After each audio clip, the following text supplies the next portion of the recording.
daha tekrarlamakta fayda görüyorum. DÇB ile KAFED'in ilişkisi konusunda hakikaten bir teknik bir düzenlememiz yok. Yani bu gerçekten bir eksiklik. Bunun mutlaka tamamlanması gerektiğine ben de inanıyorum. Başka bir şey de biraz kapalı geçti. Bu da çok tartışıldığı için genel kurulun salonun tekrar takdirine arz ediyorum.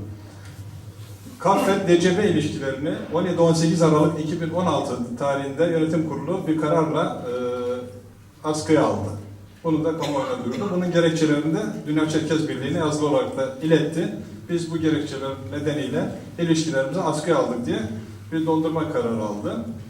Aradan bir yıl 15 gün geçtikten sonra 14.1.2018 tarihinde Dünya Çerkez Birliği'nin kongre süreci yaklaşması nedeniyle ve KAFED Başkanlar Kurulu'nun da tavsiye kararı alınarak sürece katkı verebilmek amacıyla yeniden çalışmalara başlatılması yönünde bir karar alındı.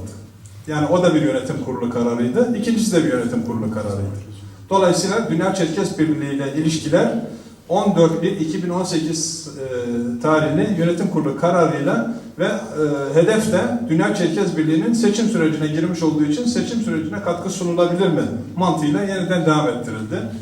Bu süreçte süreci Ümit Bey uzun anlattı. Tekrar gündeme gelirse arada açıklamalar yapacaktır ama biz Dünya Çerkez Birliği Genel Kurulu'nda bir tane temsilci KAFED adına yönetime sunmak kaydıyla, yönetime değil daha doğrusu Dünya Çerkez Birliği'ne gözlemci sıfatıyla Sayın Ergun Bey katıldı. Şimdi Ergun Bey'i ben buraya davet etmek istiyorum. Kendisi salona konuyla ilgili açıklamaları varsa onları da sizlerle paylaşmasını istiyorum. Bu nedenle Ergun Bey'i kürsüye davet ediyorum. Buyurun. Konusunda bir şey rica edeceğim. Buyurun. Bu açıklamalar belki de katkısı olur veya paylaşır veya paylaşmaz. Yönetimin de bir görüşü varsa, federasyon yönetiminin veya başkanlar kurulu, onun da dile getirilmesinin yararlı olacağını düşünüyorum. Yani konuşmalar gelip de ondan sonra bu habib kalmasın diye bir yararlı bilmiyorum. Anladım. Bakın, bir Ergun Bey'den bir KAFED adına, Kafkas Dernekleri Federasyonu adına Dünya Çerkez Birliği'nde gözlemcimiz olan Ergun Bey'i arz ediyorum. Buyurun. Yönetim kurulu üyemiz. Pardon. Gözlemci sıfatıyla yönetim kurulu üyemiz. Gözlemci diye bir şey yok.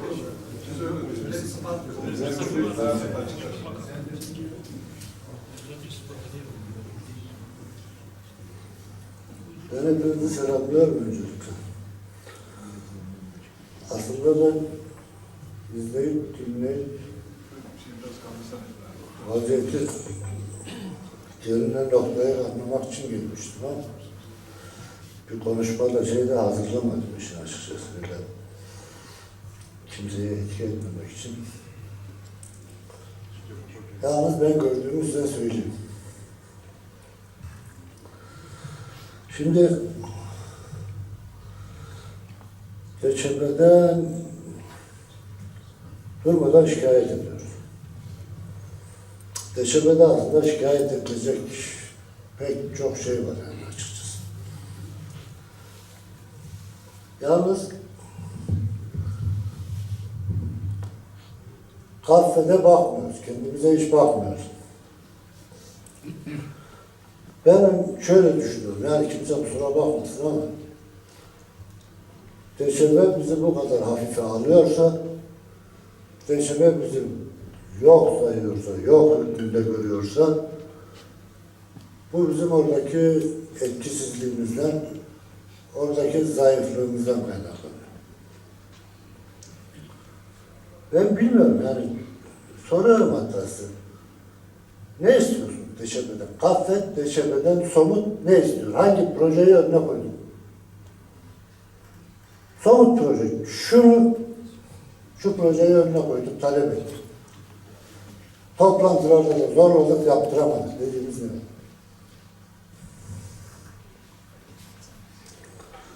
Yani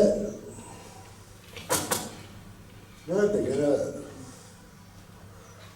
NGO'ların dünyada çalıştığı gibi falan diye bir şeyler okudum ama böyle güzel temenniler, teorik, romantik isteklerle DÇB çalışmıyor. DÇB Rusya'da çalışıyor. Önce Rusçanın ne olduğunu kavramamız lazım. Sonra o DÇB'nin nasıl çalıştığını da kavramamız lazım. Buna nasıl etki ederiz? Burada nasıl bir ağırlık oluştururuz?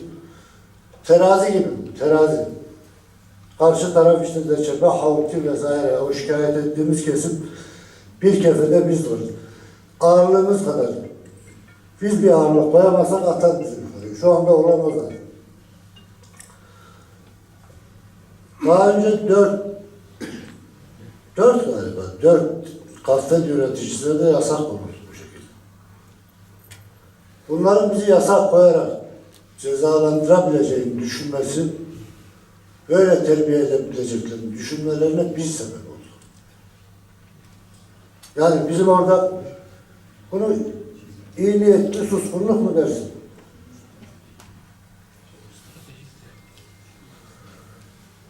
Muhittin Ünal, Cihan Candemir, Orhan Özmen, Yaşar Aslan Bey. Dördüne de kondu yasak. Bu yasağı ve her yasakta bir olayın, hoşlanmadıkları bir olaydan sonra kondu. Açık açık cezalandırma mahiyeti. Ama bunlara tepki duymadık, duymuyoruz. Yahut da buna gereken ağırlığı koyamıyoruz. Bir de başka bir sıkıntı var.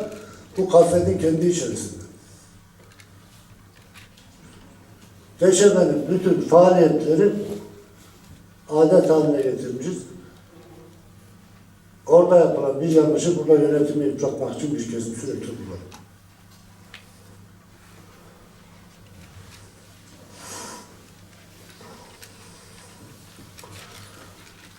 Şimdi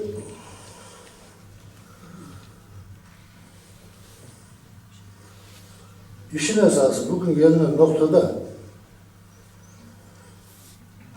şu kafenin şeyini bir daha ben size hatırlatayım. Karar aldınız. İlişkilerimizi donduruyoruz dedim. Karara uyulma. Oraya kimseyi göndermeyeceğiz dediniz. Deçebe Yönetim Kurulu'ndaki üyelerimiz oraya geldi. Ümit Bilal anlattı dedim. Havdi'ye hiç olmazsa razı gelmediğimizi belirteceğiz, el kaldıracağız diye geldik. Böyle bir karar aldım. Sonrasında da evet yasak kaldırıldı, işte çaba gösterdik. Önce bir iyi niyet göstergesi olsun da çekimser kalalım dedik. Delegasyon çekimser kaldı. Kafet adına Deşebe'yi temsil edenler, 2 tane arkadaşımız orada Havdi'ye yakaladı. Kafet kendi işinde geri döndükten sonra bunun hesabını sordu mu? Ya da değerlendirmesini yaptı mı? Yani Deşebe'yi aklamaya falan gelmedi. Oradaki sıkıntılar bir şekilde bize de yansıyor. Bir şekilde onun sıkıntısını biz de çekiyoruz ama Deşebe'nin bu kadar, Deşebe yönetiminin aslında Deşebe'de sadece bu yönetim değil, bunun bu kadar süre şeyi var. Deçebe şu anki Deçebe yönetiminin bu kadar cüretkar olmasının sebebi bizim pasif olmamız. Bizim ağırlığımızı koyamamamız. Bizim taleplerimizi net koyup diretemememiz. Biz kavga edelim demiyoruz ama talebimizi takip et. Yine soruyorum ya, kafenin hangi talebi var? Deçebe'den somut şu dosyayı önünüze koyduk kardeşim. Siz de bunu yapmak istediğiniz hangi talep var? Yani kusura bakmayın ama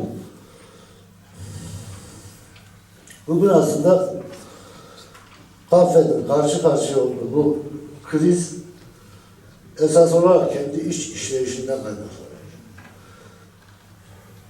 Kafet önce kendisine bakmalı, tüzüğüne bakmalı, kendi organlarını yeniden nasıl oluşturacaksa bunun üzerinde öncelikle bir çalışma. Yani ben oradan gelip söylemek düşmüyor, kusura bakmayın ama görünen bu. Bir başka bir şey var.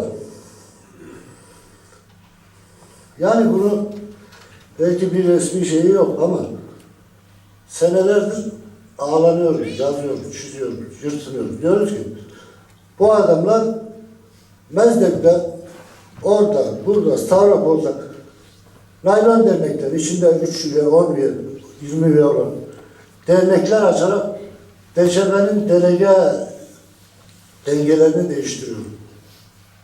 Şu anda kafen kendi delege sayısıyla DÇB'ye etki ediyor. Bir şeyi oynatıp el kaldırıp orada geçiremez şu an. İşte Ümit Bey söyledi. Biz sizi destekliyoruz. Dışarıda söylüyorlar ama içeride o yönetime karşı el kaldırıp karşı çıkabilecek hiçbir yerden o şekilde baba yiğit gelmiyor. Kusura bakmayın.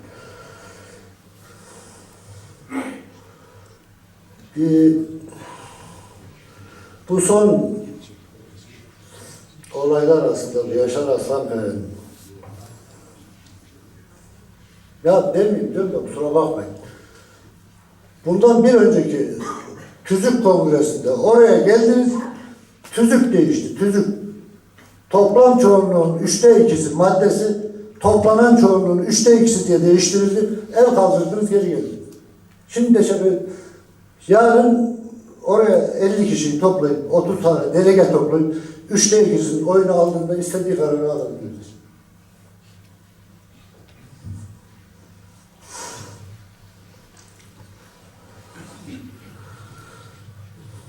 Bu daha önce çeşitli sorunlar çıktı, işte yasaklar kondu vesaire.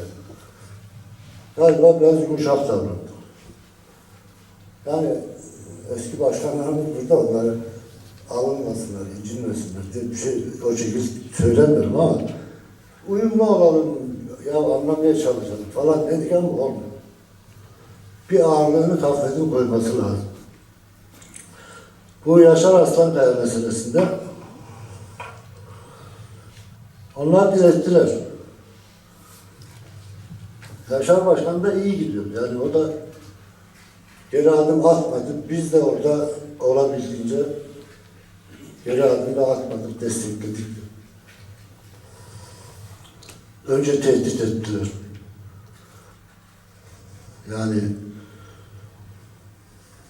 olabildiğince baskı kurmaya da çalıştılar ama bir şey çıkmadı. Sonuçta yine konu döndü. Ya biz anlaşmak zorundayız, bunun yolu yok. Yani uyumlu bir söyleme dönüştü. Hatta bu son DÇB Yönetim Kurulu toplantısında işte onlar geldi, bu çerfette görüşmeler vesaire bir şeyler de çıktığı için açık alenen beyan ettiler. Kafet dışında kimseyle çalışmayız.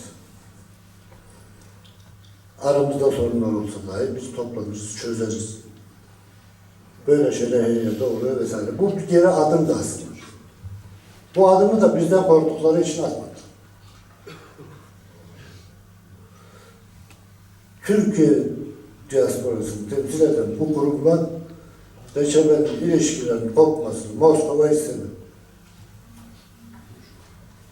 Moskova istedi. Yukarıdan bunlara bastırdılar.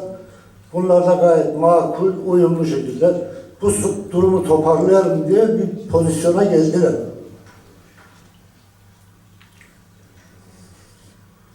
Ve işte 2 sene o kadar sıkıntı çekilen, o kadar direnilen Yaşar Başkan gitti ilçe bilmemesi için başkanını bıraktı, çekti gitti. Dağıldı gitti. Yani 2 senelik emek, 2 senelik orada verilen mücadele hepsi yerle bir oldu. Şimdi güzel bu durup ya çıkalım, bırakalım bu DÇB'yi, atalım gidelim. Bunu anlıyorum da yarın 21 Mayıs 2 otobüsü dayayacaksın gümrüğe. Kimi muhatap almayı düşünüyorsun? Veyahut da hemen bir sonrasında yaz kampında aynı şekilde çocuklar gelecek. Kimi muhatap alacaksın?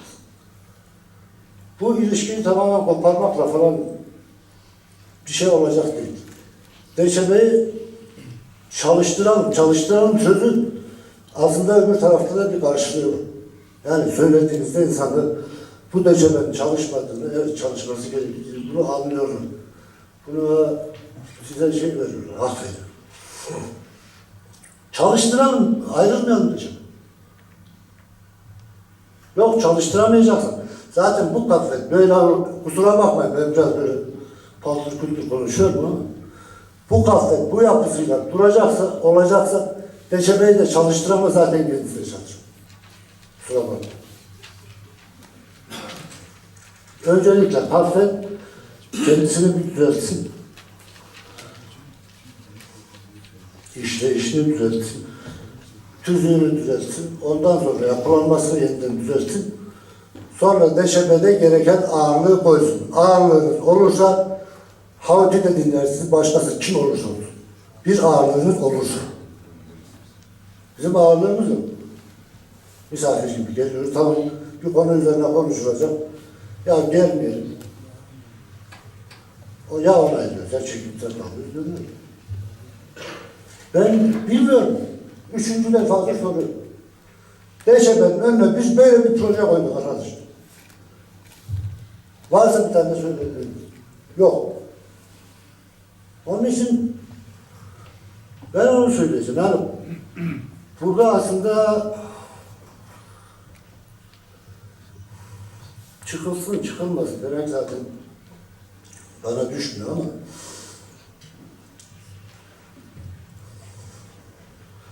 DÇB öncelikle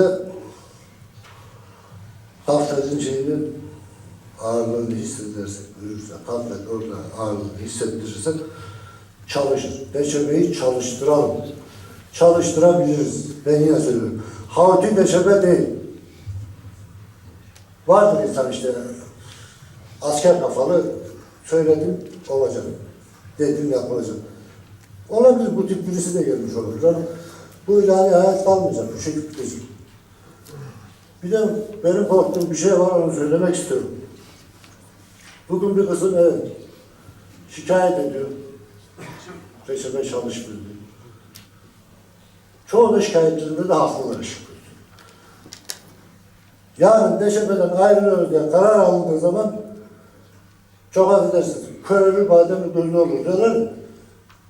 Ana vatanına bağlarımızı kopartırız diyeceğim. Yani bunu da çıkalım da diyemiyorum. Kalıyorsun, çalışmıyor.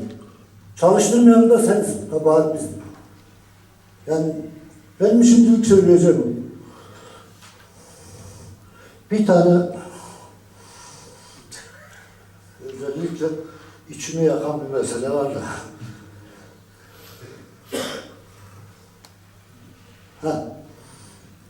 Bunu söyledim ama tekrar söylemek istiyorum.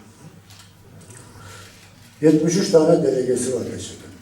Kafet artık değiştiremez. Suriye dernekleri, Avrupa Federasyonu açık zaten yönetimden yana tavır var. Suriye dernekleri, Ürdün dernekleri bizi destekleyecek diyerek siyaset geliştirmek çok üzerinde durulabilecek bir zemin değil. Onu bir kere ben hatırlatmak istiyorum. İkincisi de Kafet orada kalacaksa bu UNPO meselesini ya Diaspora Federasyonu olarak mı yapar? DÇB işinde mi yapar? UNPO meselesini tekrar gündeme getirmek zorunda. Kafet DÇB ile muhatap olsun, devam etsin ama aynı şekilde Moskova'da 26 tane Kafkasyalı senatör var. Abazalar var, Azerkinler var, Dağıstanlılar var. Bir heyet toplayıp da Moskova'da kulis yapacak. Ya bir talepte bulunacak, ya bir iş kovalayacak. Hiçbir bu tür bir faaliyetimiz yok. Moskova'da, doğrudan Moskova. 26 tane senatör. Şimdilik bunlar söylüyor. Yani dediğim gibi ben konuşmaya da niyetim yok. Hazırlıksız geldim. Bir daha hazırlar yani bir daha uğraşır. Teşekkür ediyoruz.